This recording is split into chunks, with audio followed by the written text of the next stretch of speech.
Okay, we'll call to order this August the 17th, 2016 meeting of the Franklin County Commission.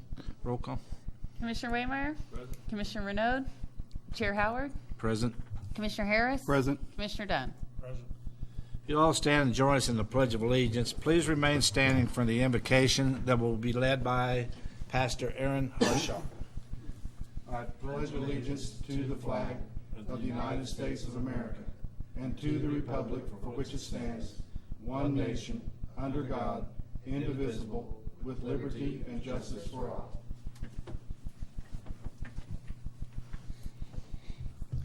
Our gracious Heavenly Father, Lord, we want to thank you for the privilege of being able to assemble. Lord, we specifically thank you for the way that you've orchestrated and put together our elected officials here, Franklin County. We thank you for each one of them, for the way that they serve and sacrifice of their time, effort, energy, and resources for the betterment of this county. Lord, we pray that they would, in fact, continue to be resolute in the direction that you would give them, that they would even seek your wisdom in the decisions that are made. Lord, bless them, each one of them, and enable them with your sustaining grace. God, we love you. We thank you for the day you've created. In Christ's name, amen. Amen. Thank you.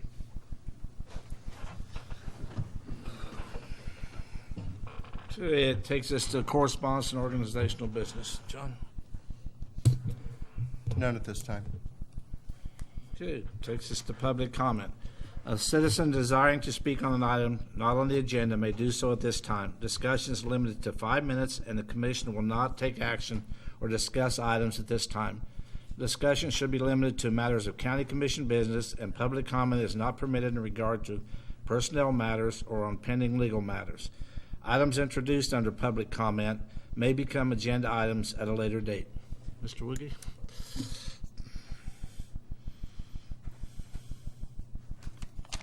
Good morning. Morning. I had one issue, and now there's multiple issues. Why? Because it's not handled correctly, professionally. Just a simple thing. On September 9th, we were heading to the emergency room and swerved on Tennessee Road, a bridge that had evidently a chuck hole in it. And nothing happened. My wife swerved because she's taking me to the hospital. But anyway, so I was 5 weeks in rehab and operation and all. I come back and go into Kansas City, and I see this black patch on this bridge. No barriers or any notification that there were chuck holes out there. Months later, there wasn't the first time, and there wasn't again. I thought I had a nice patch up. I chose to go over the patch. It had a huge chuck hole in it. Bent my rim. It happened to be aftermarket rims. Couldn't find one, so I had it welded, trying to keep the cost down. No alignment presented or anything. I just wanted what I lost. So it was sent to the administrator's office. They sent it to K-Camp, and it fell well below what the minimum would be for the deductible. Shouldn't even been sent there. So I resubmitted it, and this is a letter that I got back. As per your request, we have reevaluated your claim that was initially denied by the county insurance company, K-Camp. Although the damage to your vehicle is unfortunate, we have found no information to suggest the damage was direct results of the county's negligence, and therefore the county must respectably deny your claim. And I says, who is we? So I called the county administrator. He says, I deal with that. I don't have to go through the commissioners. That's not very good communication. And the man wanted to argue with me. He says, hire a lawyer. So I guess you guys are supposed to get sued. What's up with this? It's just a small amount, and I asked for the welding of the rim and and the tire that was ruined. And I had pictures accordingly. But anyway, so what turned out to be one issue, not properly, and the county is negligence. And I can get enough signatures. If you don't think that that was true, I can get signatures that it was not properly notified us that there was damage there for months. Thank you very much. Appreciate it.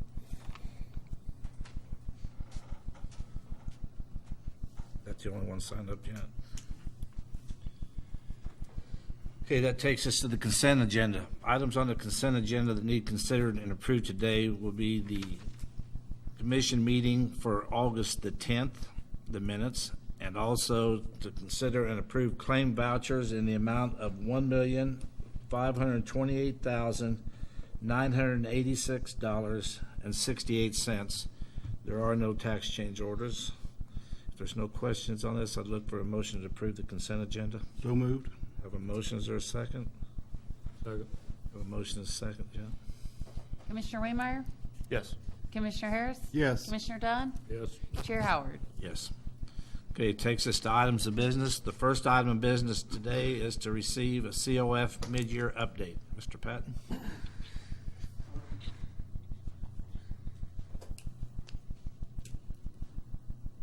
Good morning. Morning. Our fiscal year ends June 30th of 2016. As we predicted now for 2 or 3 years with CanCare and the MCOs taking over Medicaid, we would at some point start to see some type of a adverse effect. So on our home and community-based service revenue stream, it decreased by 4.7%. That's about $148,000. So we've been saying this for a couple of years that we anticipate this is going to start to happen. So this is the first year we can really kind of clearly see an impact. Additionally, a separate revenue stream is for what we call target case management, and that's straight Medicaid revenue stream, and that the state cut by the reimbursement rates by 4%, right? Right. Okay, so that's like 2 separate issues. I'm just pointing that out because we're starting to see that. On the upside, we always like to accentuate the positive. We're very excited about Thriftopia, thrift shop that we have plans that will open in October. October 1st is the planned opening date. And citizens of Ottawa and Burlington have been extremely generous in bringing donated items that we can use for the store. So that's going great. Is there any questions? Well, not a question, but a comment. At the Kansas Conference on Poverty, where there was a lot of talk about CanCare, so it's not just it's affecting nationwide what's going on with CanCare, and many people are seeing it, bringing it forth through different avenues, and it certainly was at the poverty conference that we were at, talking about it, and legislators are being contacted about whether something will be able to change and expand on that. Don't know, but we're seeing the repercussions of what's happening with that Yes. all across the board. Yes. So the home-based care portion, you say that's down 4%? 4.7. That's, so mainly these contractors are just denying more submitted. Well, there would be, multiple reasons, but you can say the primary reason is now we are dealing with 3 big insurance companies. These are huge Yeah. organizations, as opposed to in the past you're dealing with bureaucrats. And so yes, most of that is they're denying claims, or they're giving less than what we should get. It's things of that nature. Yeah. Some of it is also there's a waiting list and it's not getting any better. So if people leave services, then the next person in line does not get funded. And you said the waiting list is getting longer. When you go to the Health and Human Services, they are adding on contractors in that building across the street to try to process those claims, but it's like putting your finger in the dike. It's not getting any better. You're right.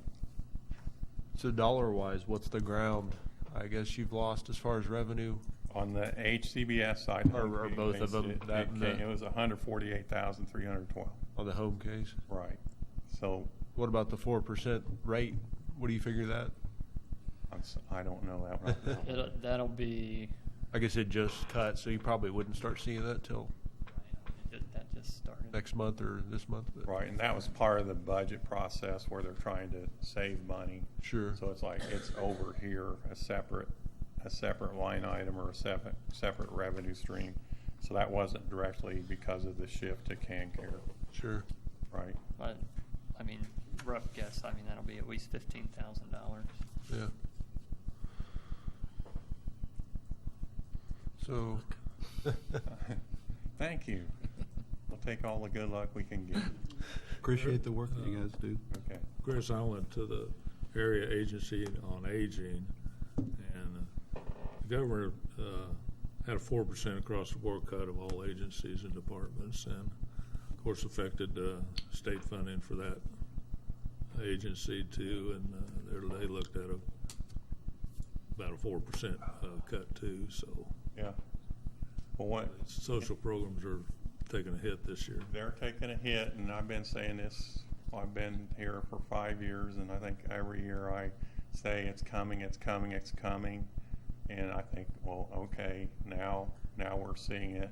And at COF, what we've really tried to do is remain positive, keep our chins up. We knew this was coming, and that's why we've made a lot of changes to be in a better position for when these things happen. So we're trying to, come up with ways that we can generate revenue other than just always relying on the tax dollars alone. That's very difficult, I'm just going to tell you. But we're trying. How's inclusion working out with the agency? I think it's working out well. We're really fortunate in the 3 towns that we're in, Osage City, Ottawa, and Burlington. The citizens readily accept the people we serve already. It's no big deal. So that makes it easier. The challenge that we have is, how do you shift from a system that's been in existence for 40 to 50 years, where you take a person with a developmental disability to a building and provide services, and now the federal government's saying, no, you can't do it because that's segregation. So as part of the reason we're doing Thriftopia is it'll be a way that people with disabilities can earn some money, do some volunteer work, and get out and go.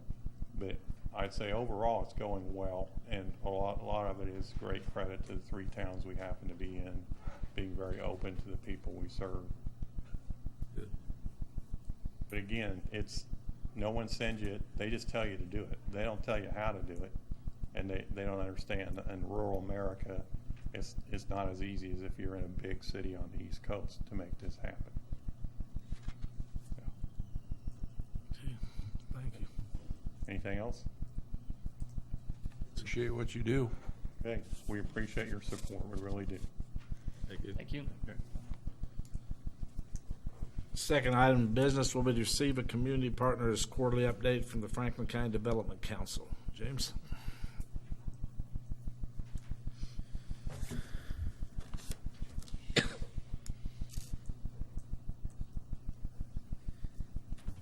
Good morning, Commissioners. It's about that time for a quarterly report. This is actually my first opportunity to address you guys formally since I've started on the job back in April, and so thank you for having me this morning. Hopefully I can give you some good information here and answer any questions that you guys may have. Just kind of a disclaimer going forward in this. These numbers, when I start talking about project leads and stuff that have come down, I'm going to be speaking from when I started on April 18th to this day, just because those are the numbers I can confirm, with the transition that was going on. I'm not exactly sure what officially came down before I started. So at least for right now, these numbers will be indicative of the time frame from April 18th up until present day. So of the leads that we've gotten, we've had 8 project leads total come down that I've been able to work. A breakdown of those leads showing that 5 of those have been manufacturing projects. 2 of those leads have been hospitality projects, and 1 of those is what I classify as other, and other could be office, retail, service related, that type of thing. 7 of those 8 leads, we did have areas within the county that did meet the criteria for those leads that we were able to submit formal responses on. There was 1 lead that came in. They were looking for an existing building, pretty specific square footage, that we just didn't have anything available in the county that met that criteria, so we were unable to submit a response for that. In addition to these project leads, we also have met with 3 different commercial development groups out of the Kansas City area in regards to the Rock Creek Business Park. Kind of just showing them what we have going on down here, engaging their interest on potential projects that they may be interested in the park for. It's part of the strategy that we're working towards with the marketing of the Rock Creek Business Park, and those 3 meetings did go very well. We did receive a lot of good feedback with that. So also of the 2 of the manufacturing leads, 2 sites that were submitted were over next to Wellsville. The project requirements were that the site had to be rail served, and there is some property available that we know of that is available that abuts the BNSF line just on the east side of Wellsville there. And so that site was submitted for 2 of the leads that have come in. The rest of the leads were areas in and around the Ottawa area. The Rock Creek Business Park, there was also a lead that was looking for an existing building, approximately 70,000 square feet. We were able to submit the old powder coating building on West 17th as a site for that manufacturing operation. So this just gives you a little bit of a visual on the breakdown of these leads. Like it said in the previous slide, we had 5 manufacturing, 2 hospitality, 1 other. For real estate, the leads that have come down, 5 of the leads that came in were looking for land that could be built on. They wanted to construct their own facility, and they were just looking for what they consider ready to build ground. 3 were looking for existing buildings of a certain type. And then also the lead source, you can see 4 of the leads have come down from the Kansas Department of Commerce. 1 has come from our partners at the Kansas City Area Development Council and Kansas City Smartport. And then 3 is what I put down as others. And, that can be referrals, personally developed leads, people just calling up and say, hey, I'm looking at coming to town. Nothing from one of our other partners that we have there. So this just gives you a little bit better idea of where they're coming from and kind of what they're looking for. In regards to the Rock Creek Business Park, just to kind of give you an update on the status of that, as you know, our master plan was unveiled back in May. Since that time, Bartlett & West and PEC have been putting together the engineering contract for the design services that are going to be needed for the infrastructure that's out there. I do believe you guys should be seeing that here by the end of the month to finalize that contract as well as the city. That way the design phase for those infrastructure upgrades can start. In the meantime, where FCDC has been playing a big part is in the marketing of that property. Not only are we continuing to work the leads that come down and also meeting with those commercial development groups, we are looking at the best way going forward to market that site to try and get it filled with tenants. We're looking at several different options. We've had discussions at our last meeting. We're going to continue those discussions next meeting, looking at partnering with maybe some other companies or individuals that have a little bit more expertise in the marketing of business parks. But needless to say, it's it's a high priority for FCDC. We know that this is one of the biggest, if not the biggest project that the city and county have undertaken together, and we don't take that lightly. We know that there are a lot of people looking to us to try and help get that developed out, and we're going to try and put together the best strategy going forward to make sure that we have the most success. Like I said, during that process, we are still working those leads that come in to let people know what we have available here. So some of the other activity in regards to that, I've been able to attend several different Kansas City Area Development Council investor events. This gives me the opportunity to meet and visit with many different individuals in and around the Kansas City area. These commercial development groups, high-level executives, bankers, commercial bankers, real estate professionals, anybody that may be of an asset when it comes to marketing, not just, the Rock Creek Business Park, but also some of the other areas that we have throughout the county, and, really be an advocate for us with some of the development that we have going on here. I've also been attending area local government meetings. I've obviously been to a few county commission meetings. I've been to several city commission meetings for the city of Ottawa.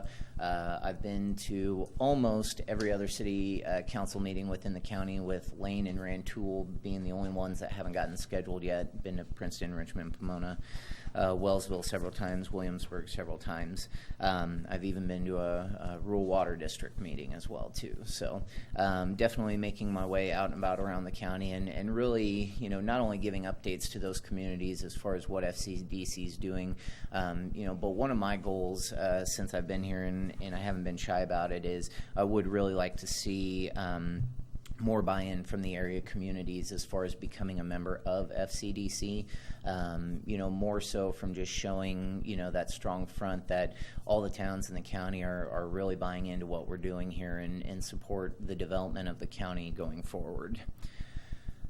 One of the other things that we've been working on is a workforce survey that actually just finished on Monday, and we compiled those results yesterday that I'm reviewing. As I've been out meeting with area businesses, employers, talking to them, finding out, some of the things that have been going well in the county and some of the challenges that they've been facing, it seems like one of the main themes of our conversation has always reverted back to workforce. There seems to be a workforce issue out there, and not that it's any consolation, but this is not something that is exclusive to Franklin County. It is something that other communities throughout the entire state, and really nationally for that matter, are experiencing as well too. It's not necessarily the numbers. They say that when they have a job posting, they get plenty of applicants, 10 to 15 to 20 for every job that they post. It's a matter of when they finally get through the hiring process and get somebody hired, finding somebody reliable, somebody that's going to show up to work on time, somebody that's going to show up to work at all, somebody that's going to put forth an effort when they're there, not have issues that pull them away from work. Sometimes these employees are only lasting 2 or 3 weeks before they quit, and then they're going through that whole process again. It seems like most of the companies have a core group of their workforce, 70 to 75, 80%, that are good, they're reliable, they come to work and they work hard. It's that other 25 to 30% that they're really having issues, retaining, and it's affecting their turnover rate. So FCDC wanted to take a look a little bit closer at what some of those issues might be, and if there's anything that they can do, or we can do, I should say, from an organizational standpoint to help with that. Like I said, we just got those results yesterday. It's something that we're reviewing right now, and we're going to be discussing more at our next quarterly meeting tomorrow morning. And so I've touched on the community and business visits and tours that I've been making since I've been on the job. And then lastly, Also, I've been focusing on trying to increase the FCDC membership. We get about 30% of our funding from memberships from area businesses and employees. And so I've been working hard on, trying to get people to understand the mission of FCDC and bring them on as an investor and a partner. And we have been able to get some new memberships over the last couple months. Going forward, some of the biggest opportunities and priorities that we see on the FCDC side, one, first and foremost, is the Rock Creek Business Park. I've mentioned that several times already. It is one of the highest priorities in the county right now, and rightfully so. It's a huge project, and it's going to change the makeup of the entire county when it's fully developed out and we start seeing it fill up with tenants. We are, like I said, in the process of finalizing our marketing strategy. We hope to have that done here within the next couple months. That way we can move forward, making sure that we're working the most efficient way that we can to generate that interest and get those people interested in coming down and putting some roots here in Franklin County.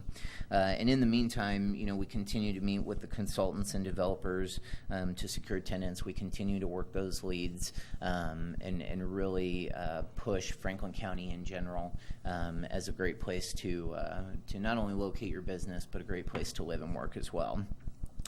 The next opportunity and priority that I feel is very important is housing, and it kind of works hand in hand with some of the commercial development that we're trying to strive for here within Franklin County. Right now, the housing market, the inventory within Franklin County is pretty lean. There's not a lot of selection when it comes to quality housing, whether you're looking at purchasing something or even renting something. We've kind of seen the numbers stall out a little bit as far as new home construction, which is surprising to me considering we do have lots within the county, not just in the city of Ottawa. We have them in Wellsville. There's opportunities in Williamsburg and Richmond and Princeton, Pomona too, where people could come in and build a house right away. But the new construction end of it's just kind of stalled out. And so we really want to take a focus on what can be done working with these communities to try and help increase the new home construction numbers, and then also increase the quality of rental options. It's no secret that Ottawa, specifically has a little bit higher number of rentals than most other communities, and rightfully so. I mean, you have two colleges here, and so that does play a part into it as well too. But it's not just the number of rentals; it's the quality of those rentals too. I don't think anybody, can argue that some of those rentals are not of the best quality for what they're asking for rent. And when you're really looking at we're not talking about, for college students. I mean, we're talking about if you're trying to get, the new family moving to town or the young professional that's moving to town, and they're looking for a quality place to live. You want to have options for them. That way they aren't living in Lawrence and burning up 59, commuting back and forth to Ottawa every day. This gives you an idea of some of the housing activity that's going on in some of the communities around us as well. This is the numbers that I've received from these cities for the years 2013, 14, and 15. You can see that there hasn't been much in general. Really, the most activity of all the communities, and I didn't include it here, Gardner obviously has been the highest. They've been pushing triple digits as far as their new home starts every year for the last 3 years. Ottawa's had 2, 2, and 4. Garnett has had 0, 1, and 0. Interestingly enough, the folks down at Garnett told me that they have actually only seen one in the last couple years within the city limits of Garnett, but it sounds like there's been quite a bit of activity outside of city limits in Anderson County. And so Baldwin City, they're on an upward swing, 3, 7, and 10. for all the talk about the intermodal going up into Edgerton and the economic impact it was going to have on that town, they've actually just within the last month got their first building permit for their first new housing start, actually since 2011, I believe it is. They haven't had any housing starts since 2011. And then Wellsville has had one every year as they go through. Some might ask, what's the cause for some of this activity? Wellsville, they actually have some grant money available for down payment assistance. It came from government funds. That's great. Sometimes you can run into some problems where you have to qualify for it. There's some income restrictions, things of that nature. Baldwin City, same thing. They've had some grant money that they had gotten a few years back that they've been using for down payment assistance. One of the other things that the city did is they started cutting their permit fees in half, building permit fees, water tap fees, sewer tap fees, just to kind of help, spur that construction a little bit. So I think there's some opportunities within Franklin County, especially as we continue to talk about the amount of development that's been happening, not only in our county, but just outside of our county. And it's one thing that I'm really going to focus on working with all the communities in general to see what can be done to increase those numbers. What worked for one community may not work for another. There's not one cookie cutter approach that can accomplish that. Each community is going to have to tailor it to what their goals are and what resources they have. But I do feel that there's a lot of opportunity there.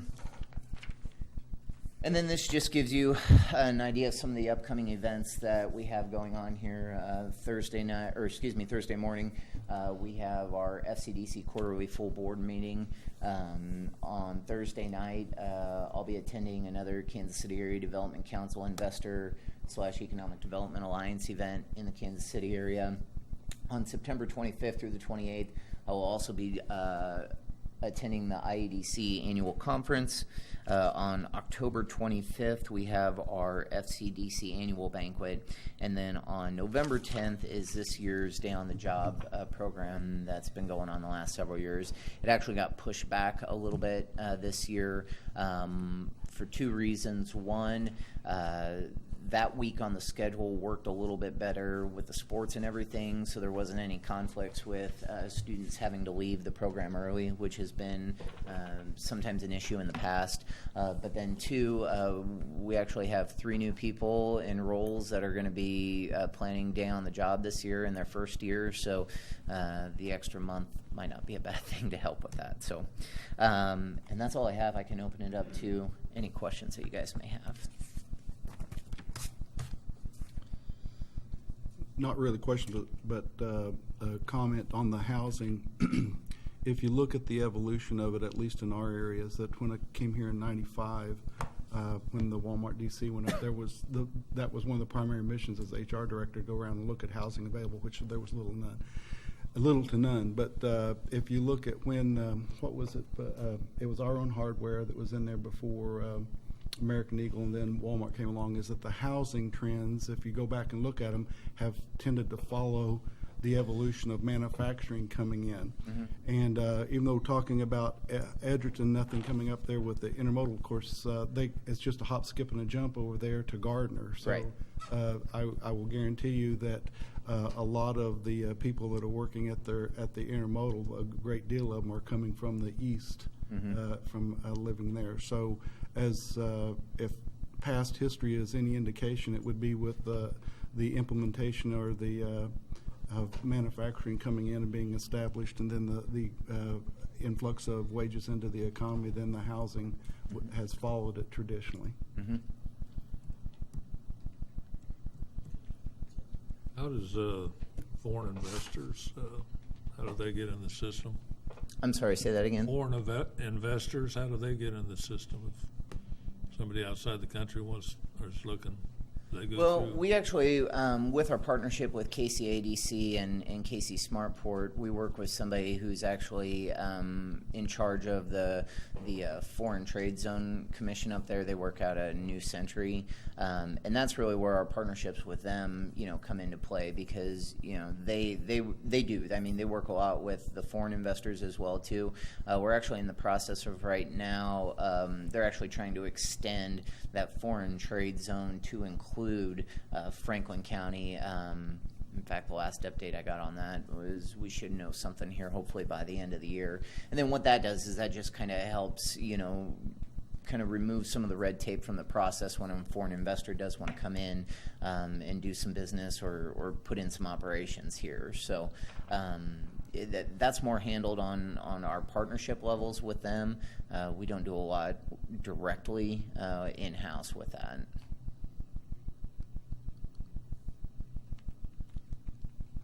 Okay. Thank you, James. We'll see you in the morning. Thank you. Okay, item number 3, consider holding a public hearing to vacate Indiana Road from the south right-of-way of line of K68 South.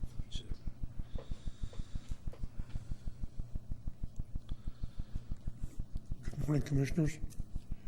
Board of County Commissioners set a public hearing for this morning to consider vacating Indiana Road from K68 South. It would be appropriate to open the public hearing. And Derek, you say we need a motion to open it. Okay, with that, we'd look for a motion to open the public hearing to vacate Indiana Road from the south right-of-way line of K68 South. I'd make that motion. Have a motion, is there a second? Second. Have a motion and a second, Jen. Commissioner Harris? Yes. Commissioner Dunn? Yes. Commissioner Waymire? Yes. Chair Howard? Yes.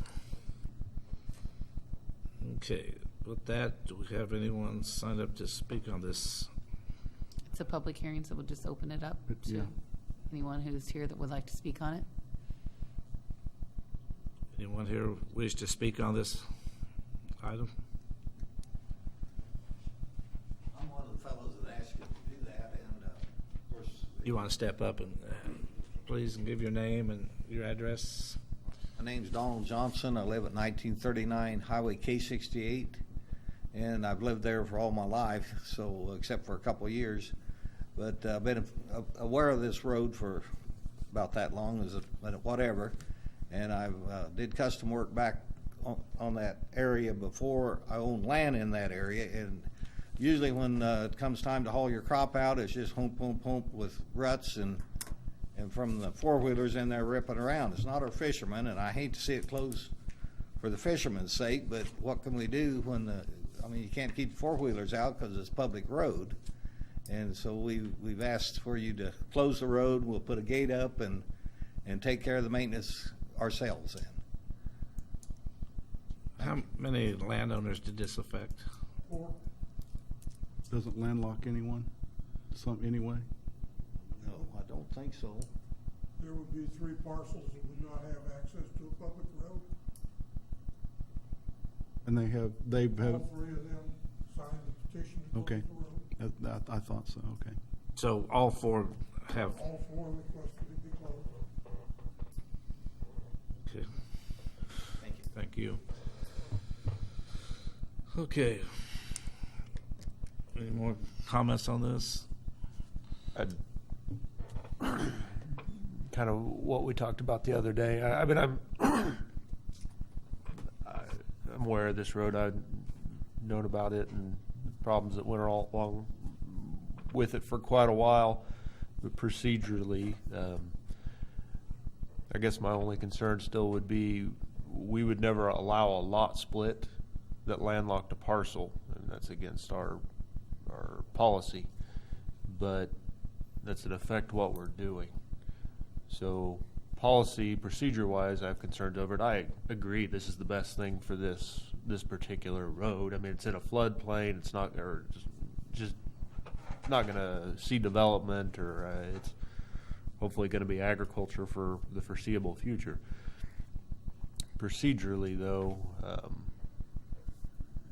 just the fact that we wouldn't allow a lot split if, I mean, I can see it in front of me, we don't have it on the overhead.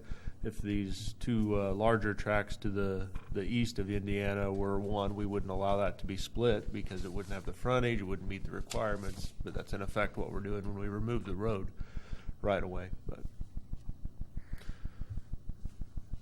hopefully follow me on that. And I don't know what the answer is. I do agree it's the best thing for this particular road, but anyways.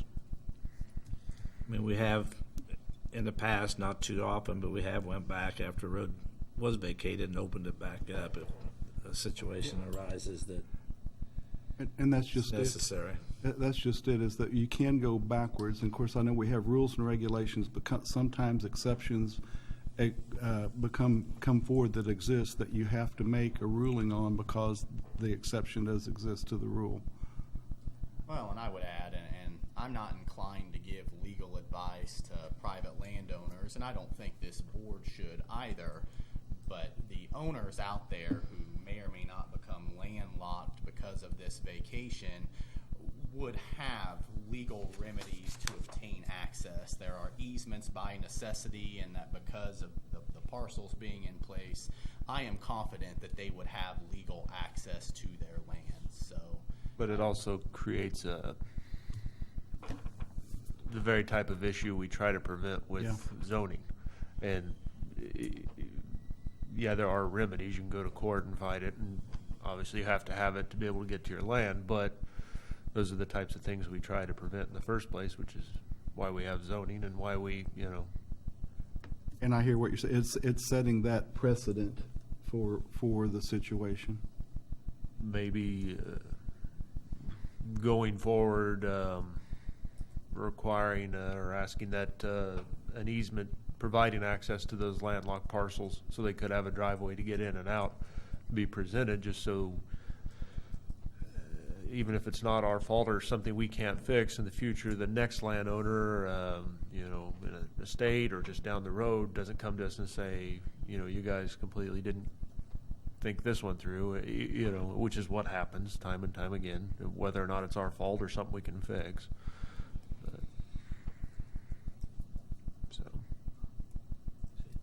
Any more comments on this? I guess you have thrown something out. I didn't even think about that possibility that, like in my case, I've got to go a quarter of a mile before I get to my property. So if the road's closed, and the other two fellas would say, well, we're just going to shut you off, Donnie, that wouldn't be good. So somehow we do need the easement, like you said, to this existing pathway back to our fields. Well, and what if somebody from the city comes, what if one of these people passes away, it's sold, or just gets out of farming, somebody from the city buys it for hunting purposes and say, no, I don't want you driving over there, I've got game birds or whatever. You can drive over here. Well, you're pulling a plow or a head on your combine. I can't get down that road. He doesn't understand that, but he doesn't want you. I mean, it can potentially create, you can't foresee the future, but we're also creating a problem that we have policies in place, just particularly the zoning, to try and prevent. So I'm worried it's a little regressive, but again, I do think it's the best thing for this road. I know there's people go down there, tear it up, and if it in perpetuity works the way that you think it's going to work, where you just have a gate and a road, and that's the road you use, and you have a legal right to use it, then it'd work perfect. But if there's something we could do now to guarantee that's what happens, I think that might be best. Derek, that's your line. Is there something that we need to do on this to write up something before we do this? Or what do you think? There's absolutely zero exposure for Franklin County here. I think Commissioner Waymeyer's done a service to the landowners, which I commend him for, by putting them on notice of things they might consider doing, one of them being an easement. But again, I think you do have an easement, but if you had an express easement whereby basically a piece of paper everyone signs saying we hereby agree to provide access not only to current landowners but additional landowners into the future, that might be something that you consider. And I understand we don't have a legal requirement to do this, but I do believe it's in the public, at least this area of the public's best interest, to get it ironed out now and just That's get a what- plan that's going to work for the foreseeable future. That's where I'm going with this, whether it wants to table this and look into that and get that taken care of before we make a vote to vacate the road. Jim, and this is just the public hearing, so it would be coming back for a vote. Is that correct? At the conclusion. Hearing, we would vote. Not the resolution. Which upon publication would vacate the road. Got it. Yeah, I see absolutely no harm in just tabling it for, I think we would all defer to you. Been that way all my life. So Yeah. what's in there, 6 months or a year? Well, I was talking a week or maybe two, just however long, if you desire to get that easement or to, I mean, that's not something that the board or myself is going to assist you with, but it's basically, It's if you desire. a very simple legal document. It's insurance for them for when we do come back and vacate it, that they have the easement in place so that this doesn't affect them. I guess I can sit here and talk, like we're talking, when we start south, the first 40 on the east is Mrs. Beecham, then I've got the next 40 plus a little bit that's north of the creek down there, and then on the other side of the low water bridge, that would be Tom Porter on the east and the south. And then Bob Kaler's got it all on the west side, so Bob wouldn't be landlocked in any way. He could always come in from the other highway over there on Idaho Road if he had to. But I would be blocked off, and so would Tom Porter if we didn't have an easement to this existing path or road, I guess is the right way of wording it. And I suppose the width is whatever the width is today, which is what our easement would be, and that is a very good thought. It really is. I mean, I never thought about the possibility that, like Mrs. Beecham would say, well, I'm going to take possession to the center of the road. Bob could say, well, the center of the road's mine. You guys, what are you going to do? Well, we can't fly in. Well, that's very good thinking. And I would encourage you guys to table this indefinitely. I would encourage you to contemplate what you want to do, perhaps seek legal counsel, and when you're ready to have this, if you decide you want to proceed, then contact Mr. Haig again. We can put it back on the agenda and we can get it done. But I think Road's closed, and theoretically, the boundary would revert back to both landowners from the center of the road. Is that the way, for legally, the way it would be? Which, I know you've closed other roads, like they're east of town, going back there to that big bottom there by Fort Scott Crossing. And then the old 35th Road, I think it's Kentucky Road North has been closed. But then one property owner, he owns it all from the K68 to the river, so there wouldn't be that problem in there. Now, he sold a piece off back Like Commissioner Waymire said, there's always the possibility that someone may sell their part of it, and the next person not be as easy to work with, and it may pay to have that paper in hand and something signed. Really be good to have that easement at Sidge. All right, well, any more questions on this? Well, I know when they built New 59, it created some landlocked properties, and I know one instance where a property owner didn't want to give a easement to a landlocked parcel of land, but they were required to give a easement to that property. So I think there's something in the state statutes or something like that.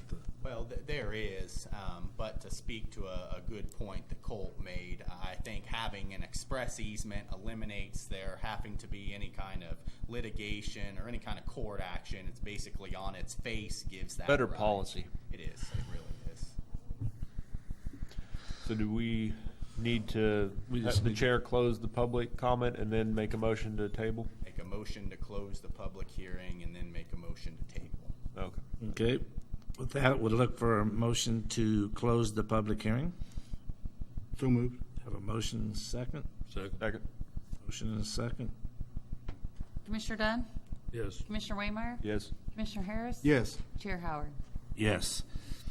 And I guess now at this point, we'll look for a motion to table this indefinitely until Mr. Haig comes back with us and talks to us about it. Make a motion to table this item. Second.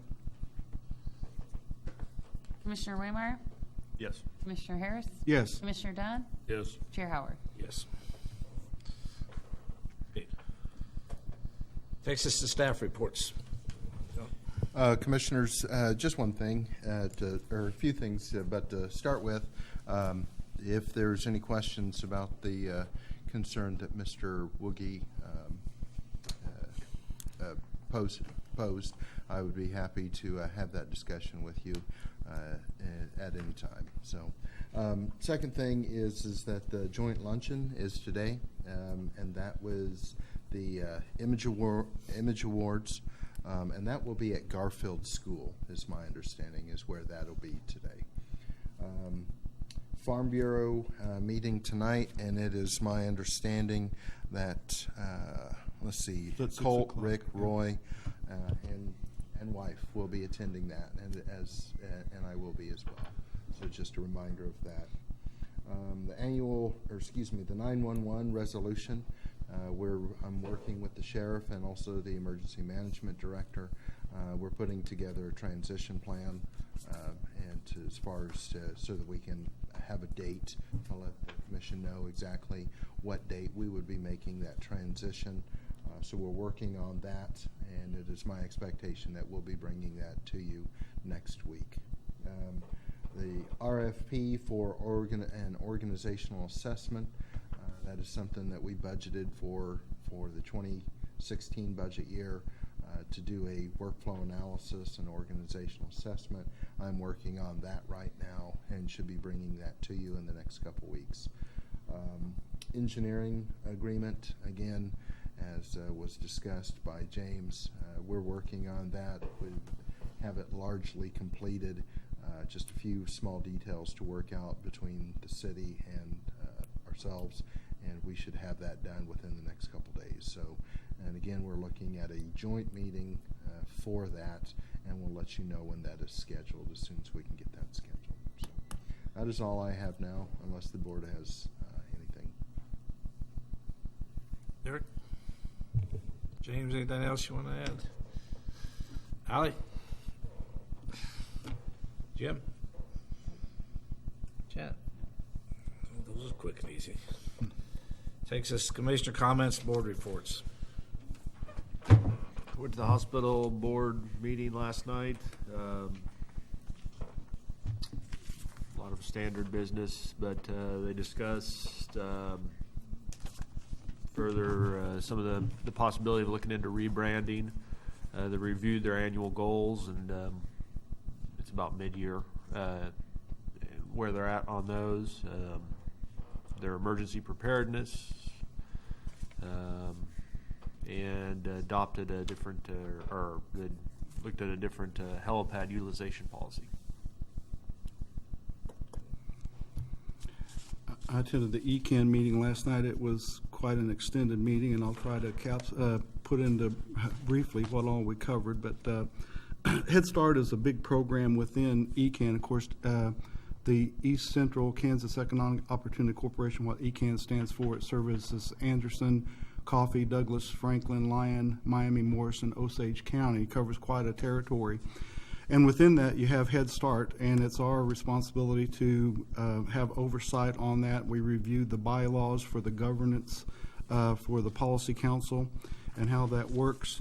And then had like a 600-page document about their work plans, which just highlights some of the key points in that was the focusing on child health and development, as well as early education and early childhood development, child health and safety work plans, how they have to deal and approach with children, and then talking about nutrition in detail within the Head Start program, and then the mental health services, and then the family partnerships. And there's many, many more things in there, but those were some of the key issues. Then we got into the early Head Start partnership, and there are more people that want slots than there are slots available. People are standing in line to try to get their children into early Head Start.